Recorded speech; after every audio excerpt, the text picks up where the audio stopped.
boy, Chichi, music please! Hello guys, welcome to my channel. Andito po ako ngayon sa kasalan ng aking kaibigan.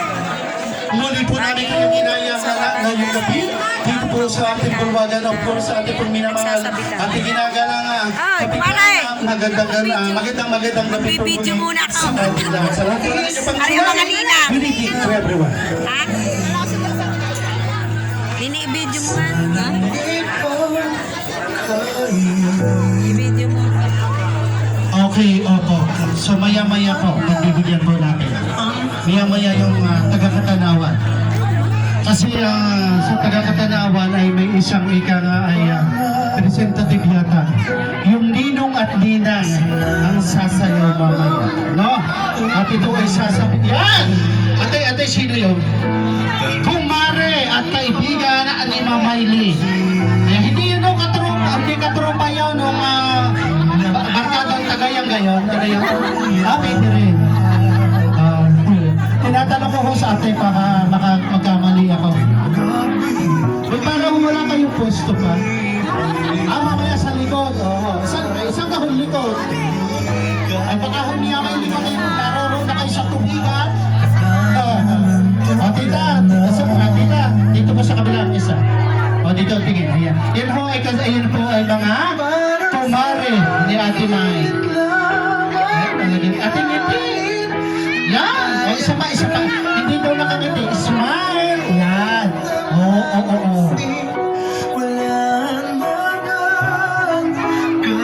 Anong sabi ng ate?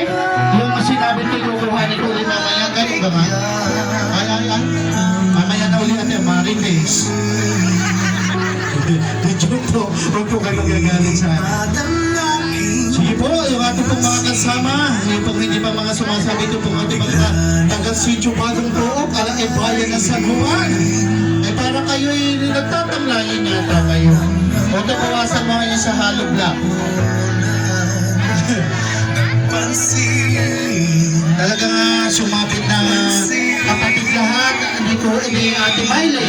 Kaway! Nasa nitong kapatid ni Kuya Joel. Ayan, nagkatayo ka na.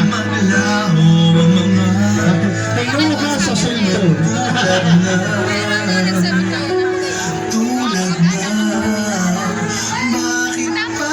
Dito, dire-diretso po kayo dito. Yung pong mga nandiyan sa loob ng bahay.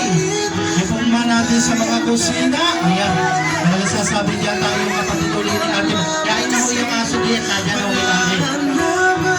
Ay, hindi na. Sadya ko guys, sa kasalan, hindi po mawawala ang aso. Lalo na pagkaya ng ipitsura na. Lagi po kasali. Ay ano pa ganun? Ay classmate? Ay ano pa ang ating iniisip? Ay iniintay na kayo ni Joel. May isa mahangga si Kuya Joel, wala? Ay, talaga tagabagong po. Hindi magkakaintindihan ang pagdukay. Husay nga ang duko, tayo naman lumabas.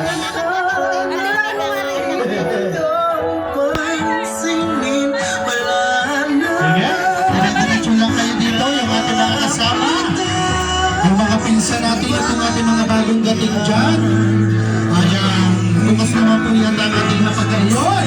Talagang mga kapatid ko at tao ni Kuya ni Ate May yun. At talagang sinasabi, ay parang nadodoble na. Tuloy ho kayo. Saan ho kayo pupunta sa likod? Mga tropang anong ito, takay? Ay magtitira ho kayo ng palakad. Aray ko. Sasabihin na, may kasigusuhan pa kayo lang pa. Isa pa ko ito, isa pa. Huwag na yung tansak, yung kapatid ito ni Kuya, ni Ate Maylene. Ay, ilan nga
sinasabi ko. Talagang dami palang kaibigan ni Ate Mai. Nasaan ang kaibigan ni Joel? Nagsasaing. Ay, ang kapatid ni Kuya Joel. Umuuna ng umuuwi. Yung pong mga kumari ni Ate Mai, wag po muna kayong halos dito sa kabila pa yung isa. No? Tita, pasaan ka? Tita! Wala nga pong aalis. Yan. Oh, dini ho tingin, dini. Sa photographer po, wag sa akin. Ha? Dini. Tita, balik. Ah, sige po, sige. Sabi ko nga po, sige, turok mo. Oh, sige po. Okay, dini po tingin. Tita, yan. Ayaw. Dini po tingin, dini. Matan sa iyo. Oh. Iyo, nakapatid po ni Kuya Joel. Nasaan ang iba? Nasaan si Atan? Sino ka nga si Atan? Si Johnny. Yun ang kumpare ni Mama Maylin, yung po na kasobrero sa likod. Kuya, hindi ka makita. Yung po may...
madaya natin niya.